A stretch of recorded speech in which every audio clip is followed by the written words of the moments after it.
Mamsi, Papsi, eto magandang balita para ko sa inyo. Galing ako palengke. May tip po ako sa inyo. Etong mga carrots, para gusto nyong laging fresh yan. Ang gagawin nyo, lagyan nyo sa plastic para pag ipasok nyo sa freezer, kahit isang linggo po, hindi mabubulok yan. Tingnan nyo po ang ginagawa ko. Tinatanggal ko yung ulo ng carrots para fresh na fresh siya. Yan. Kunwari lang, busy-busy kaya galing ako palengke. Yan, pag tinanggal ko yan, yung bawat isa, ilalagay sa plastic para press. Para hindi siya madali mabulog. Yan ang tip para sa mga mamshi at saka papshi. Yan, taliin natin yan.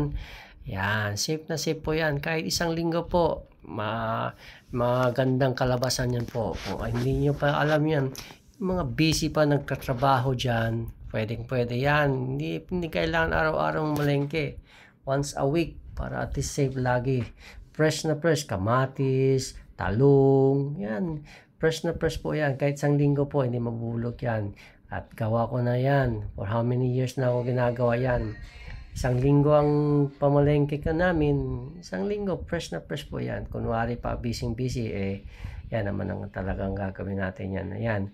Lahat po yan, ilagay nyo sa plastic. Kay apple man, kay pepino man, kamatis, pechay, lahat po yan. Fresh yan. Nakita nyo, nakatali lahat sa plastic.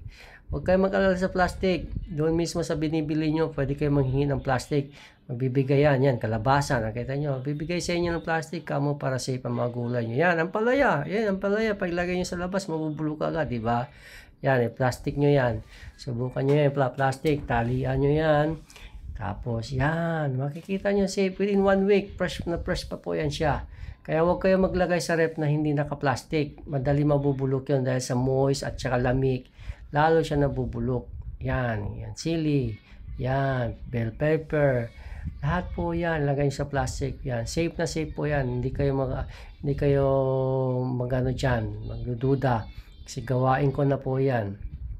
Kaya yan, ayan, katulad yan. May mga ako, talbos ng kamote, pechay, mustasa, ito plastic, karo, okra, ganyan po yan, lahat yan, yan, talbos ng, yan, ng kamote, pinag-isa ko yan, tsaka, sitaw, hindi mabubulok po yan, 100, 200, 300% po yan, fresh na fresh, after 1 week, makikita nyo yan, magagamit nyo pa yan, pwedeng nyo pa yan, kalamansi, yan, galing ako sa palengke, once a week kasi ako ng malengke para sa pamilya ko, kaya yon.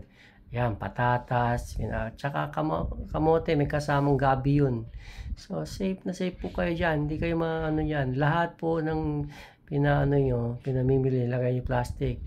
Kasi yan, bawang,